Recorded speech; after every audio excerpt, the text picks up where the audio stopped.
Tips to help you prioritize. Here are some tips to help you prioritize.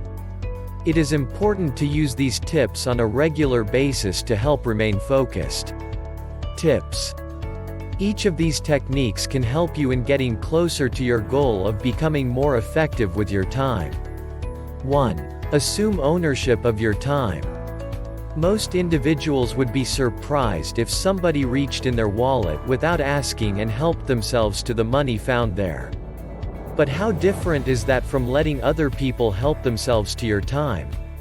Take possession of your own time and do not allow other people to make commitments of your time without your permission. It is not selfish to keep other people from consuming your time. Give your time freely when you want, but do not make the mistake of undervaluing this resource, or feeling guilty when you do not allow other people to waste it. Think of a time lately when somebody wasted your time. How could you have dealt with the situation better? 2. Prioritize. Continually check yourself to see that you're working on the most significant things. Helping your child talk through a problem she is having, or discussing the day's events with a spouse or friend may be more significant than getting the dishes done or a load of laundry completed. Do not think of priorities only as tasks that need doing. As you remind yourself to direct yourself to the most important tasks first, you will find yourself letting go of tasks that really did not need to be done in the first place. 3. Learn to say no. It is not that saying the word is so difficult. It's more the feeling of guilt that many women experience as soon as they use the word. Try centering on the significant things that will be done because you used that two-letter word to decline something which was not a part of your priorities. Considering your past week, what are some things you should have said no to? 4. Protect your blocks.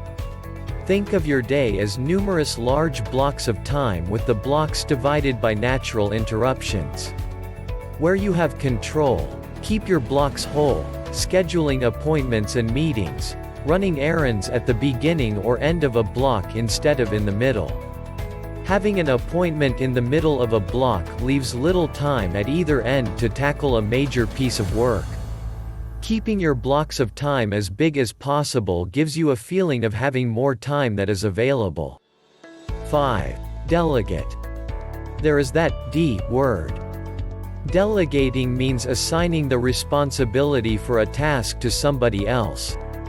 That signifies you no longer have to do the task, nor do you have to remind somebody else to do it. Being able to delegate some tasks is a way of freeing up some of your time for the jobs that only you are able to do. As somebody else learns to do a job, do not be tempted to take over if they are not doing it quite right. You have to learn that done may be good enough. 6. Think in terms of buying time. There's an intimate relationship between time and money, where one can often be substituted for the other. The more hectic your schedule, the more reasonable it is to buy time by selecting goods and services that save you from investing time. Paying somebody to mow your yard or transport your kids to baseball practice are examples of purchasing time. What are some of the additional ways you are able to or do buy some time? 7. Learn to work with your biological clock. People have a peak time of day when their energy is at its highest and concentration at its best. Determine which time of day is your peak performance time and plan your work accordingly. Keep meetings and routine tasks for other parts of the day when you have the choice. What part of the day is best for you to do a task that takes real concentration? 8. Break down big jobs into manageable pieces.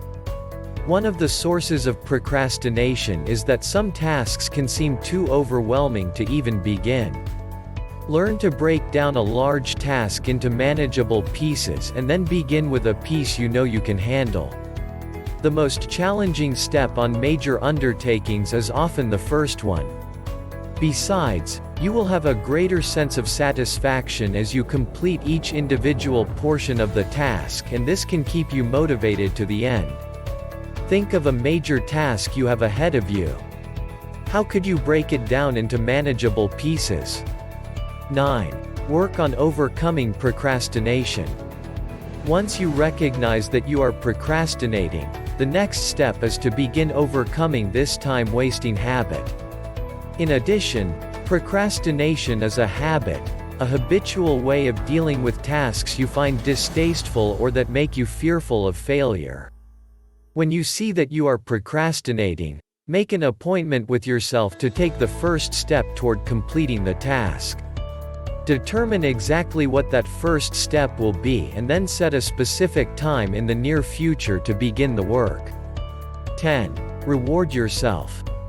Celebrate when a major task is completed or a major challenge is met. One of the problems with a hectic life is that you can be so busy that you fail to notice the completion of a major piece of work. You just move on to the next job without celebrating your previous success. This failure leads to focusing on what is still left undone instead of enjoying what has already been accomplished. Set up a reward system for yourself that serves as both a motivator to get certain difficult tasks done and an acknowledgement that you are making effective use of your time. Be it a bubble bath, 2 chapters in your new book, or a phone call to a friend, acknowledge your accomplishment by rewarding yourself. Like and subscribe will help us keep this channel. Thank you for watching this video.